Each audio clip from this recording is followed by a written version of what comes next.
In this lesson, we are going to be converting rectangular equations to polar equations, which basically means we are going to take something that looks kind of something potentially like this, y equals a 2x plus 1, where your equations are typically in terms of x, and we're going to be converting it into polar, which now it is in terms of theta. And so as you plug in theta, you get out r, which is a distance away from the center.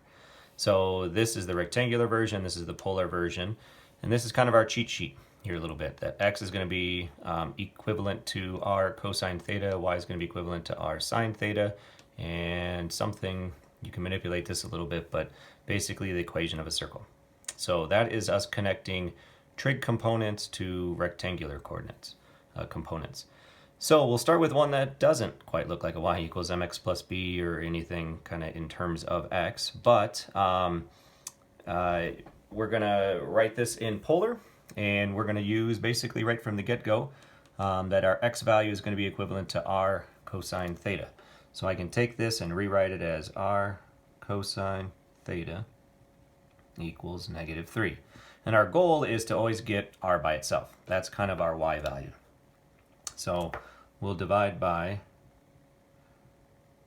cosine theta, cosine theta.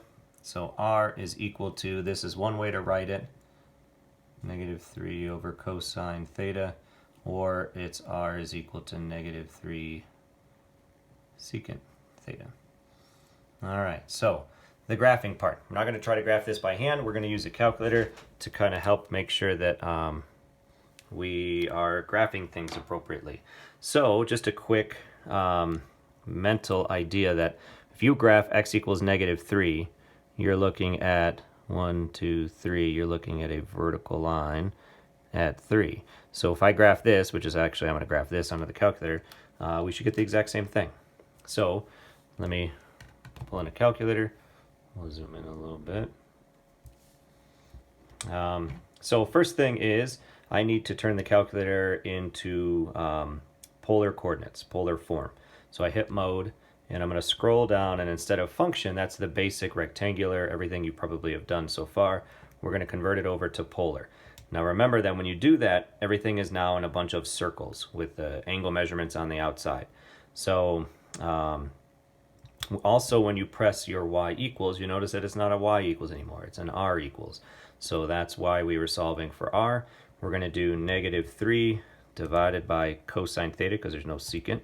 And then notice your theta button is no longer an x value, it's an actual theta. So if we graph that, we should see a vertical line at -3. All right, so we'll do a couple more. So the second one we're going to do is going to be taking a linear equation. So y equals x minus 3. So it seems like, how complicated could that be? Well, actually more than you think, because it's a linear equation which is simple and rectangular, but we have to take our y value and we're going to replace it with r sine theta equals our x value, which is r cosine theta, and then -3. So our goal is, again, to try, let's use our, make sure we have access to this. So our y value we replaced with this, our x value we replaced with this, and then just the -3. So we're trying to get r by itself. That is our goal. And so we're going to pull all the r's together. So we're going to have an r sine theta minus r cosine theta equals -3. And then I can factor the r out of both of them. So sine theta minus cosine theta equaling -3. And so then if I divide this over, I'm going to get r is going to equal -3 over sine theta minus cosine theta.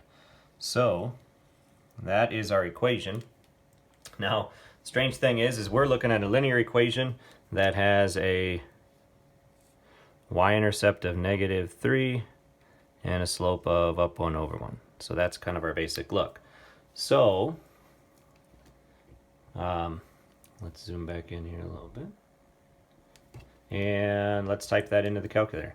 So we go into our y equals, let's clear out whatever we have. We still have it in polar, and I want the fraction option so I can make it a little easier. Otherwise I got to use parentheses very carefully on this.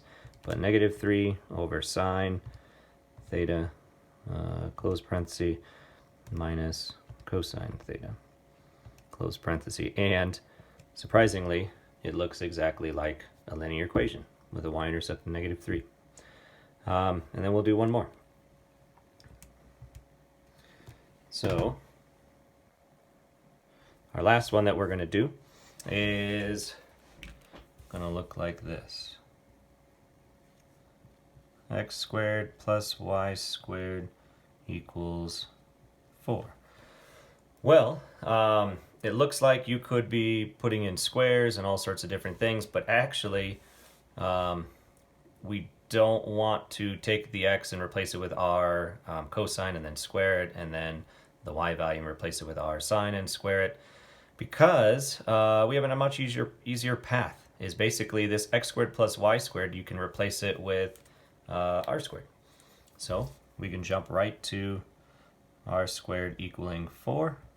We square root, and r is going to equal technically plus or minus 2. So we could have r equals 2 or r equals -2. So the most challenging one actually became the easiest one. And also another thought to this is just the equation of a circle, and that's our r squared. So you're just looking at a circle with a radius of 2. So when we graph it, it should look like this. So if we just go in and plot, zoom in again. So if we graph, clear that out, and we just graph 2, there's no relationship with your theta. So basically it's trying to graph something that just has a radius of 2 irrelevant of what the angle measurement is. And so you're going to see that it's actually just a circle. Now it looks kind of oval because typically the way these things work are it's kind of wider than it is tall, so it kind of stretches it a little bit, but it really should be a circle in the distance of 2. And it doesn't matter if I put a -2 on here, that just means that you would have started reflected and then it went around, as opposed to started at a +2 and then went around. So that is converting rectangular equations to polar equations. A couple different examples of them.